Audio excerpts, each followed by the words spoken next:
Ok, seguimos con la parte 4 de esta parte de instrumentos de recolección de datos, que es muy importante. Una de las partes más importantes de la investigación viene a ser la recolección de datos. Fíjense algo, el desarrollo de la investigación se plantea la problemática, se formulan las preguntas de investigación, se formulan los objetivos en base a las preguntas, se presenta la justificación, luego los antecedentes de la investigación en el marco teórico, antecedentes de la investigación, bases teóricas, bases legales, cuadro de operacionalización de variables, luego de la operación de variables viene el capítulo 3, que viene siendo el marco metodológico, tipo, diseño, nivel y modalidad de investigación, población y muestra, técnica e instrumentos de recolección de datos. Una de las partes más importantes, digo yo, porque fíjense que la complejidad de elaborar el instrumento de recolección de datos va partiendo de conocer muy bien lo que es el cuadro de operacionalización de variables. O sea que si nos ponemos a ver, estudiantes, muchachos, la investigación es compleja. O sea, desarrollar una investigación es bastante compleja. Entonces íbamos por la parte de los cuestionarios, ¿verdad? Te decía que diseño de un cuestionario, lo dice aquí el libro igual, como les había dicho, de Palella y Martins. Palella y Martins hablan de al diseñar un cuestionario, lo primero es establecer sus finalidades, es decir, que para qué servirá la información que se obtendrá mediante su aplicación. En este análisis es preciso tener claro qué se quiere saber exactamente, para qué se efectúa el estudio. Además es necesario presentar los objetivos específicos del trabajo en forma más concreta posible para garantizar el logro de las finalidades previamente definidas. Les hablaba hace rato de las preguntas que se deben hacer en el cuestionario. ¿Okay? Y también decíamos por aquí que las preguntas de inicio no deben ser tan complejas, pues. O difíciles, ¿no? Esta palabra difícil no me gusta, yo siempre utilizo la parte de la complejidad. Preguntas cerradas, que es la que más se utiliza, y preguntas dicotómicas, preguntas de respuesta dicotómica y respuestas múltiples. Fíjense esta parte, importante, les permito leer. Pregunta cerrada. Se trata de un tipo de reactivo que no presupone ninguna clase de respuesta, dejándola al libre albedrío del encuestado, para que esa categoría se presente en dos modelos básicos de preguntas. Cada una de las variaciones, preguntas dicotómicas múltiples y preguntas de escala. Entonces, pregunta de dicotómica, decía, ¿utiliza el cafetín de su centro de trabajo, sí o no? Pregunta de diferentes escalas, de estas escalas, ¿cuáles serían los servicios que existen en la universidad? Servicio de transporte, servicio de biblioteca, servicio de cafetín, servicio de fotocopia, servicio de enfermería, servicio de enfermería, servicio de comedor. Okay. ¿Cuánto tiempo hace que frecuenta los servicios que presta la universidad? Entonces te dan 5 alternativas de respuesta y entonces tú debes responderlas. Fíjense que esta es la que llaman la tipo Likert. Me voy a permitir leer esta parte. Preguntas de escala de medición y actitudes y respuestas. Dice, las escalas son formas de medida que se basan en la idea de clarificación, aprovechando a la par propiedades semánticas de las palabras y características de los números. Existen diferentes tipos de escalas que reflejan distintos niveles de medida. No obstante, para medir la percepción de los sujetos se cuenta con escalas de variables cuantitativas, escalas métricas, escalas numéricas de intervalos, escalas de ejemplo, escala escala de jerarquías, escalas de importancia, escala Likert, escala de diferenciales y escala semántica. Entonces fíjense que aparece aquí. ¿Cuánto tiempo hace que frecuenta los servicios que presta la universidad? Esta viene a ser escalas métricas o escalas de intervalo. Escalas numéricas, más de 10 años, de 5 años en adelante, de 1 a 4 años, menos de un año, hoy es la primera vez. Esa es la parte de escala de numéricas o intervalos. Ahora viene escala de valores.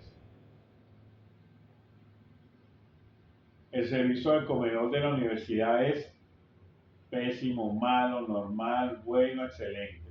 Y tienen una numeración. Esa viene siendo escala de valores. Ahora vienen escalas jerárquicas.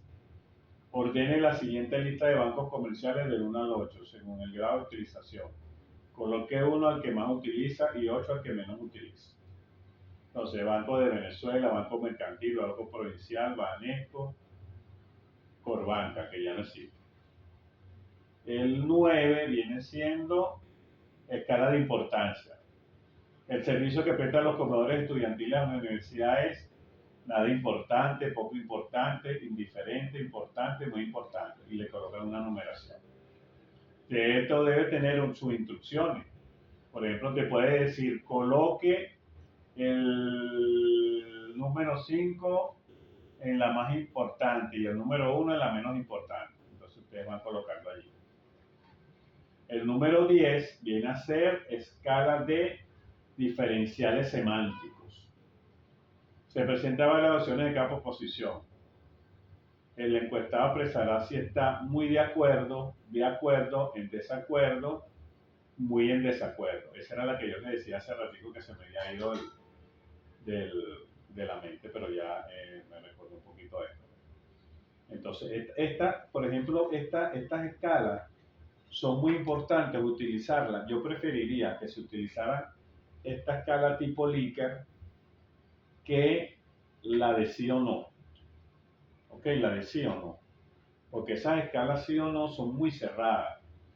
En cambio, si tú haces proposiciones, tienes que hacer, estas no son preguntas, esas son proposiciones o afirmaciones. Por ejemplo, el horario bancario beneficia al usuario. Entonces, tú colocas ni de acuerdo ni en desacuerdo, o lo pones de acuerdo. Entonces va una numeración. ¿Ok? Aquí tienen otras preguntas semicerradas. Bueno, hay varios tipos de preguntas, muchos tipos de preguntas. A lo que les decía hace rato, ¿cómo deben ser las primeras preguntas del cuestionario? No deben ser las más complejas de responder ni preguntas muy directas. ¿Qué otro elemento integra un cuestionario? Además de preguntas, el cuestionario debe incluir las instrucciones que indican cómo contestarlo. Eso es muy importante. Si un cuestionario no tiene instrucciones, tú no sabes cómo responder. En estos días yo le hice, y fíjense que a veces las personas no leen las instrucciones, no las leen. En estos días yo hice una prueba de selección simple. Era una prueba que tenía 5 alternativas de selección, tenían que marcar, encerrar en un círculo, tenían las 5 alternativas, tenían que cerrar en un círculo la letra que correspondía. Tenía una alternativa de respuesta que era la letra A y tenía su alternativa, la letra B, la letra C, la letra D y la letra E. Decía instrucciones, encierra en un círculo la letra que considere la respuesta correcta. Entonces, las personas no leen las instrucciones. Hubo uno que me puso un check al final de la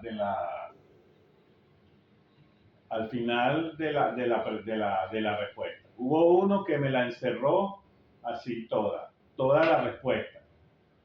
Hubo uno que le puso un punto. Entonces yo digo, bueno, no responden, no leen las instrucciones de la manera como van a responder el examen.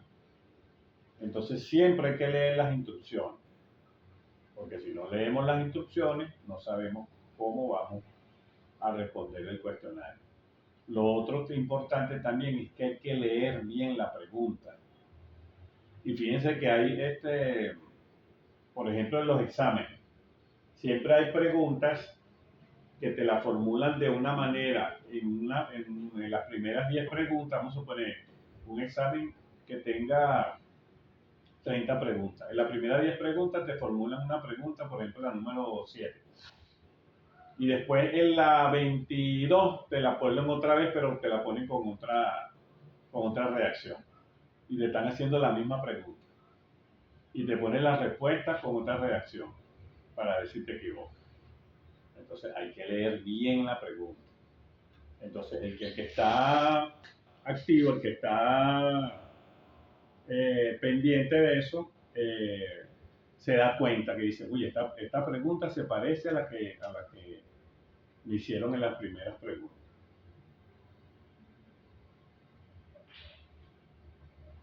Entonces, importante esa parte del cuestionario.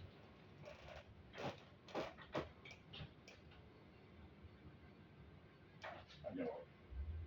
No lo voy a colocar aquí. Ok. Entonces hay preguntas, estas son preguntas abiertas del cuestionario. Las tipo Likert, de las que le estaba hablando ahorita. Consiste en un conjunto de ítems, más escrito aquí aparte de ítems. Un conjunto de ítems, preposiciones o reactivos presentados de manera afirmativa o de juicios ante los cuales se plantea la reacción de los sujetos a quienes se les encuentra. A causa se le asigna un valor numérico, entonces tienen ahí.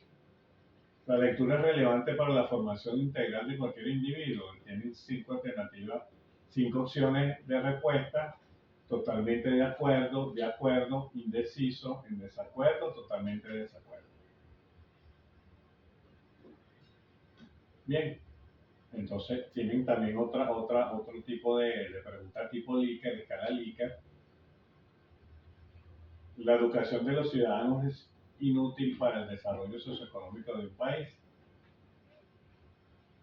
Totalmente en desacuerdo, 1, parcialmente en desacuerdo, ni de acuerdo ni en desacuerdo, parcialmente de acuerdo, totalmente de acuerdo.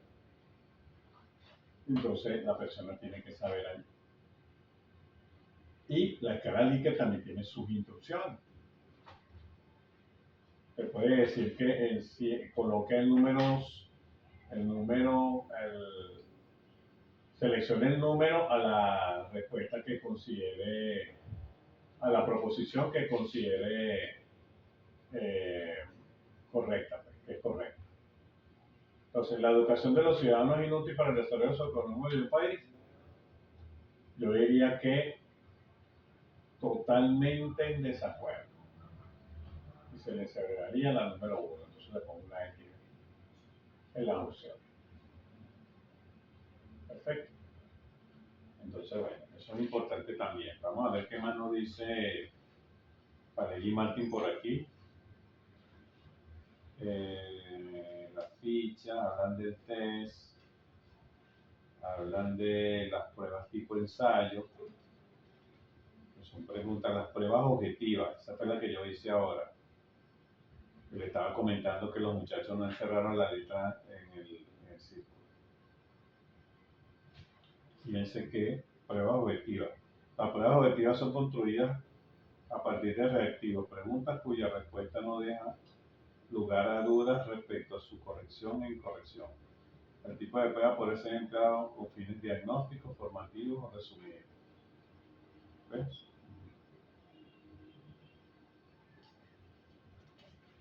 Okay. ¿Qué más nos dice por aquí? Palegui Martín. Fíjense, él tiene aquí, Palegui Martín, que este cuadro también es importante, que se lo voy a mostrar. Fíjense que él tiene aquí una tabla donde me dice cuál es la técnica y cuál es el instrumento a que corresponde. Por ejemplo, la observación tiene como instrumento lista de control, lista de cotejo, registro anecdótico, escala de valoración. Esa es la observación, la técnica de la observación.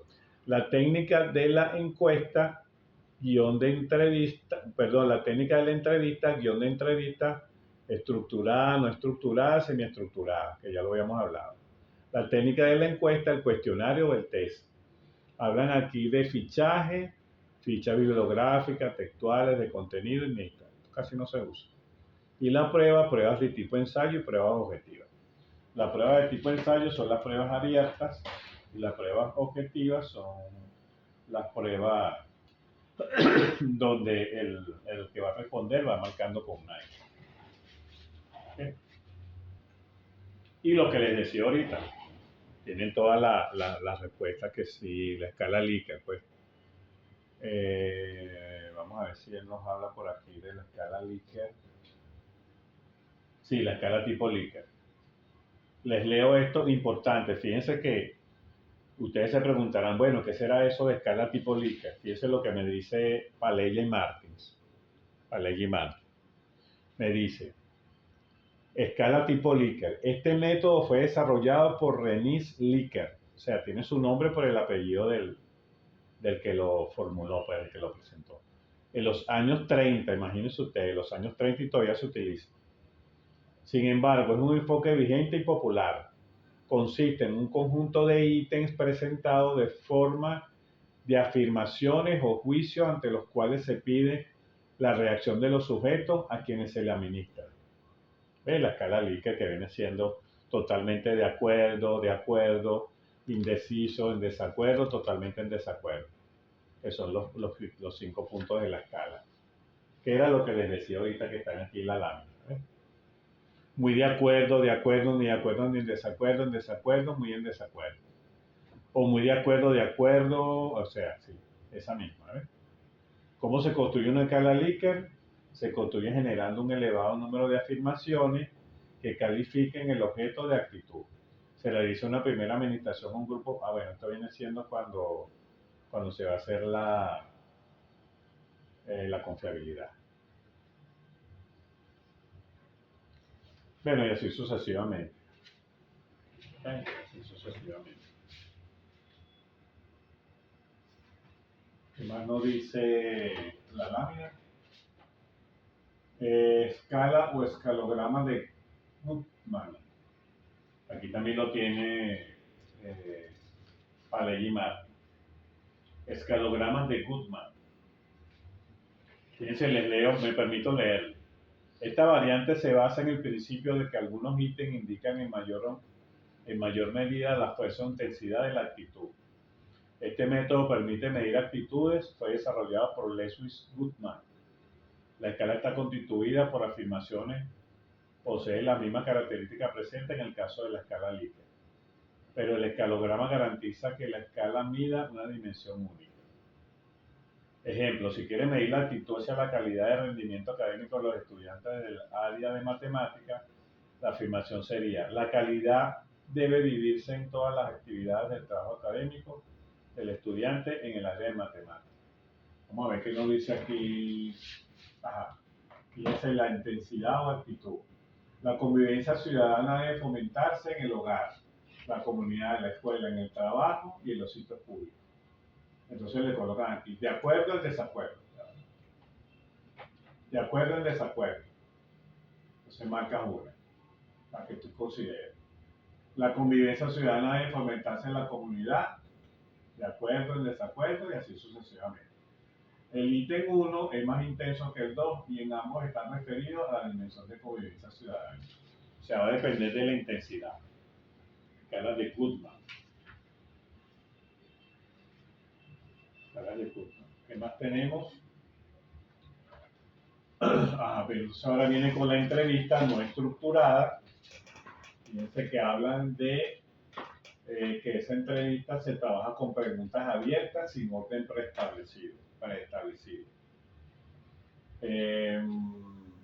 Adquieren características de conversación, pueden asumir modalidades de informal. Sí.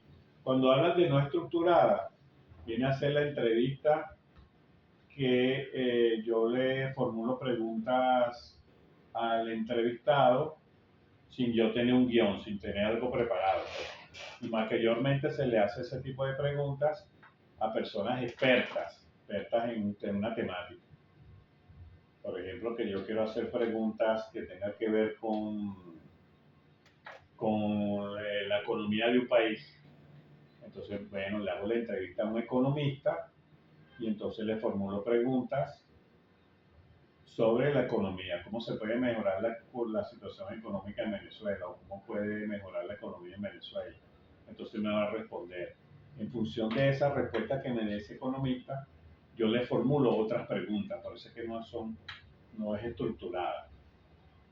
Bien, en el caso de la entrevista estructurada, vamos a ver si la tenemos aquí la tenemos, entrevista estructurada, ahí sí estructuro mi pregunta.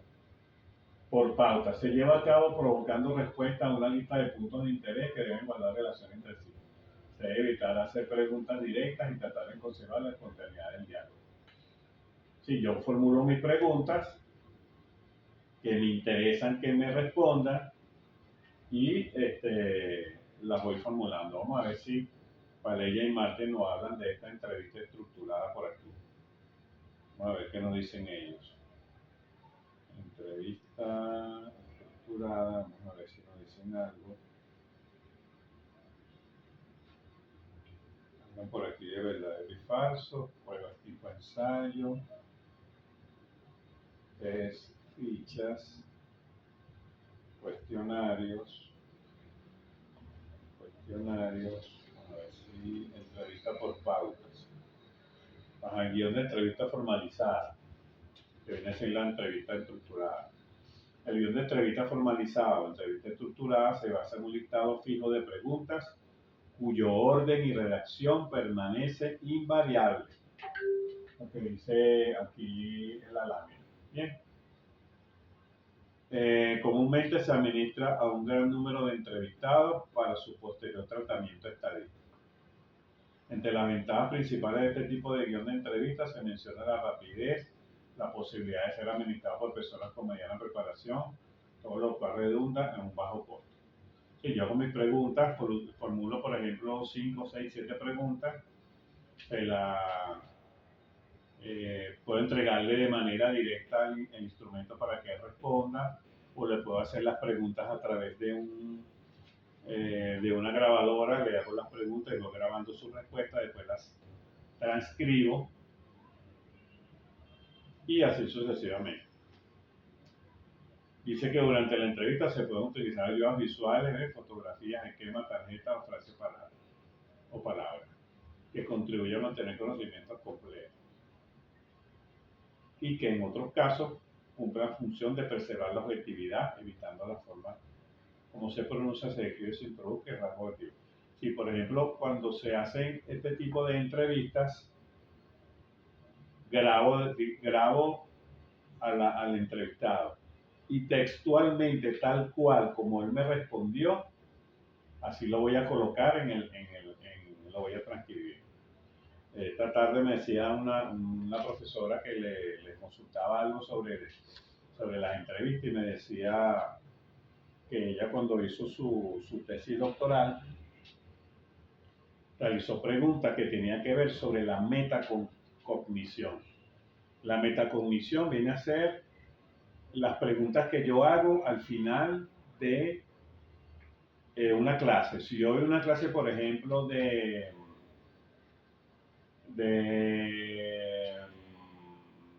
dibujo técnico, doy una clase de dibujo técnico y entonces al final de la clase, para yo saber cuál es la metacognición, hasta dónde yo llegué y hasta qué conocimiento tuvieron los estudiantes, yo le hago preguntas. ¿Qué sabías y qué no sabías? ¿O qué aprendiste? Explícame qué nuevo aprendiste hoy que desconocías. ¿O cuál fue tu aprendizaje en el día de hoy? Eso es lo que es la metacognición. Entonces, cuando ella le hacía las preguntas a las docentes, me estaba comentando en el año 2015, que era que había hecho la tesis doctoral, le respondían que qué carrizo era eso. ¿qué carrizo es eso? ¿Qué carrizo es eso? Y entonces ella colocó en su descripción de lo que ella le respondía, colocó textualmente que le respondían que qué carrizo es eso. Y eso lo tomó como una categoría para ella desarrollar la teoría que iba a proponer en ese estudio. Entonces ese qué carrizo es ese le dio pie a que ella realizara una extensión profunda de lo que era ese qué carrizo es ese, que quería decir las maestras que ya desconocían todas esas cosas, perdón, de metacognición. Entonces por ahí se fue, que desconocían tal y tal, entonces empezó a decir que la metacognición es aquello cuando se le pregunta al alumno si hay un aprendizaje, si aprendió, si no aprendió, toda esa serie de elementos. La entrevista estructurada se personaliza a través del guión o guía de entrevista, el cual consiste en un formato que generalmente contiene información sobre fecha, hora, lugar, identificación del entrevistado, tema central, interrogante para ser planteado. Entonces un poco esa parte de lo que tiene que ver con las entrevistas estructuradas. ¿Qué más tenemos por aquí? Bueno, antes de llegar allá a la parte de las referencias bibliográficas, haciendo una especie de resumen de lo que tiene que ver las técnicas de instrumentos de recolección de información, me voy a permitir leerles un material que les fue enviado a ustedes. Me voy a permitir leerles un poquito esa parte como cierre de esa, como cierre de esta parte de las técnicas de instrumentos de recolección de datos. A ver si lo tenemos por aquí, técnica de instrumentos de recolección de datos. Ok, aquí lo tenemos.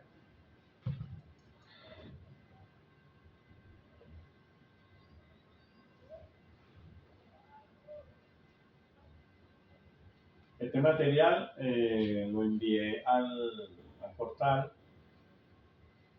que es información complementaria, un recurso pues, que tiene que ver con la... no, esto no es.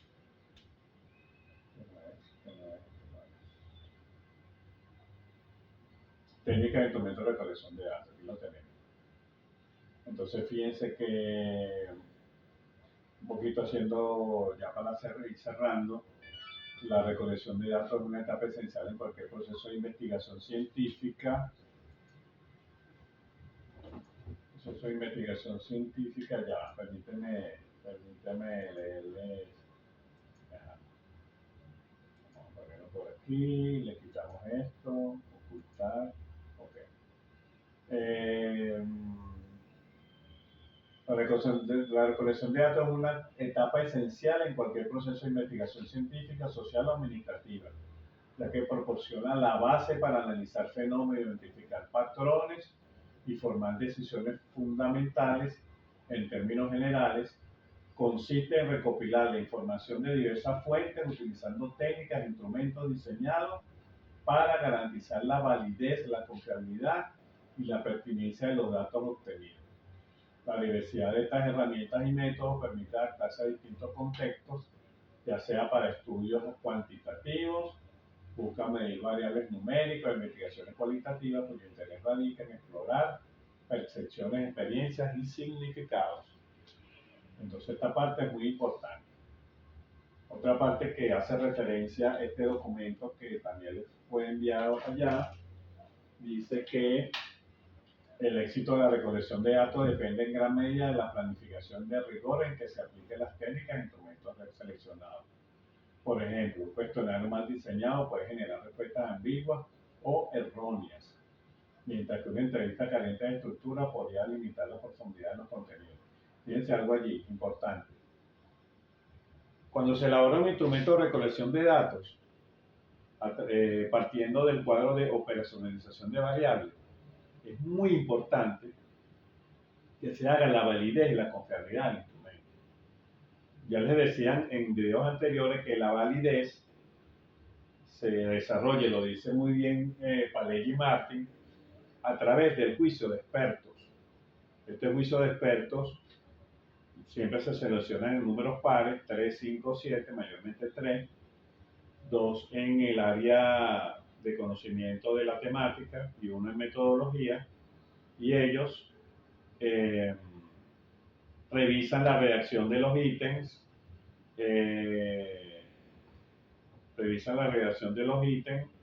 ellos van,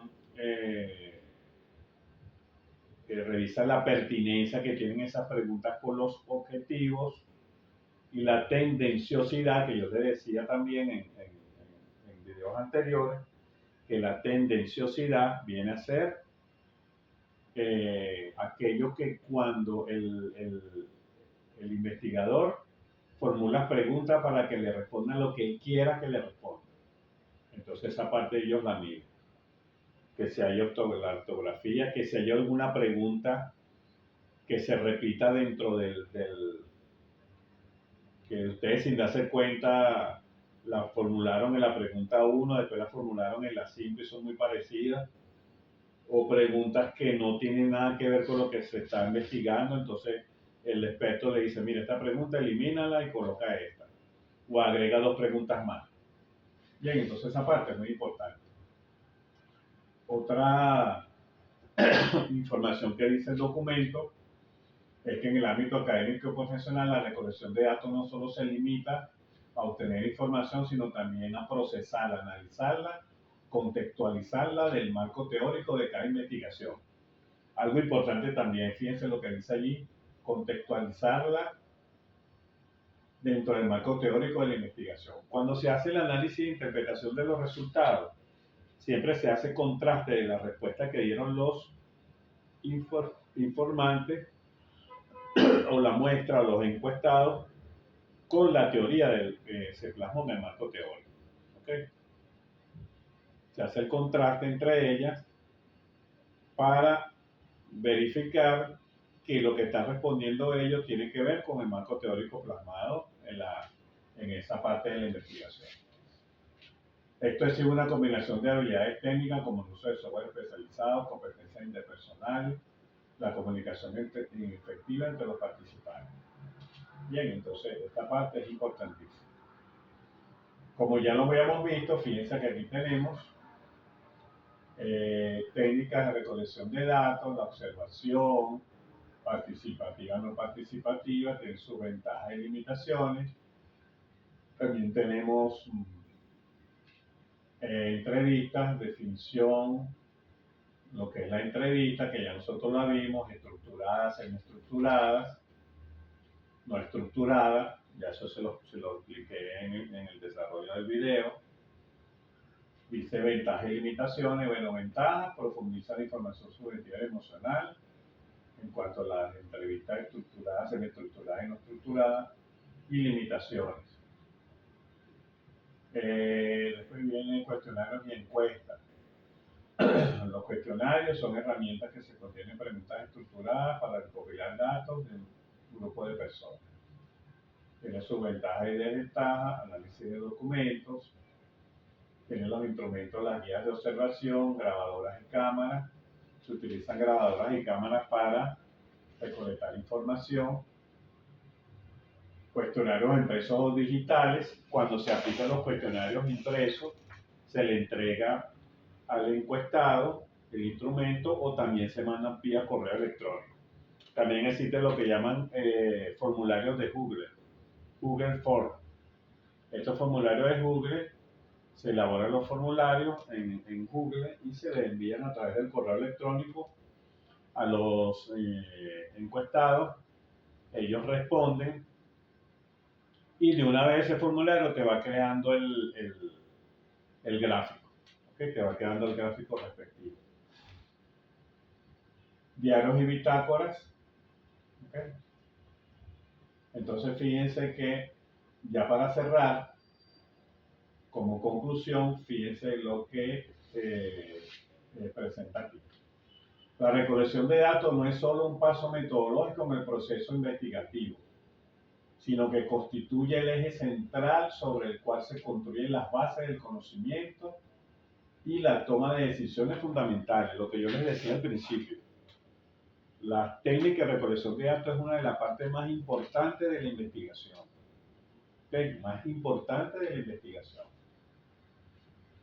Las técnicas e instrumentos utilizados para recopilar datos representan la conexión directa entre el investigador y la realidad que se estudia.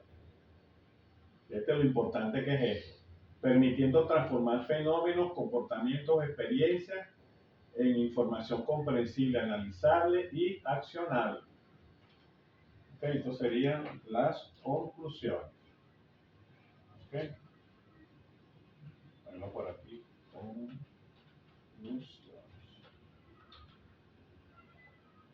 Ajá. Otra de las cosas que nos dicen es que un aspecto clave es la diversidad de técnicas disponibles en la observación que proporciona un panorama inmediato de la realidad, hasta herramientas más estructuradas como cuestionarios, encuestas. Cada método ofrece ventajas y limitaciones. Del mismo modo, los instrumentos utilizados, sean guías de observación, grabadoras, plataformas digitales, facilitan las capturas y el almacenamiento de datos, pero también demandan habilidades técnicas y criterios para asegurar su correcto empleo. Además, el acto de recolectar datos no debe interpretarse como un procedimiento mecánico. La integración de buenas fuentes de datos, ya sean personas, documentos, entornos, y el investigador, un enfoque reflexivo y crítico. O sea que cuando se recolecta esa información, debe haber una reflexión, debe haber un análisis, debe haber una crítica. En última instancia, la calidad de cualquier estudio dependerá de la precisión de la relevancia de los datos recolectados. Por ello, más allá de la técnica o el instrumento elegido, lo fundamental es garantizar que el proceso de recolección sea coherente con el diseño metodológico, responda a la pregunta de investigación y contribuya al logro de los objetivos planteados. Al combinar el rigor técnico con el profundo respeto de la fuente en el contexto, la recolección de datos se convierte en una herramienta poderosa para desentrañar la complejidad del mundo y aportar soluciones concretas en desafíos de la sociedad. Entonces, bueno, con esto concluimos. Fíjense que aquí tienen unas referencias bibliográficas que pueden tomar en cuenta, eso lo van a tener en el portal. Y también tienen unas, aquí en la presentación, también tiene su referencia bibliográfica. ¿Okay? Referencias bibliográficas que pueden ser utilizadas. Entonces, con esto estamos por finalizado la parte de la técnica de instrumentos de recolección de datos. En un próximo video les voy a presentar lo que es el análisis e interpretación de resultados, cómo desarrollarlo. Buenas tardes.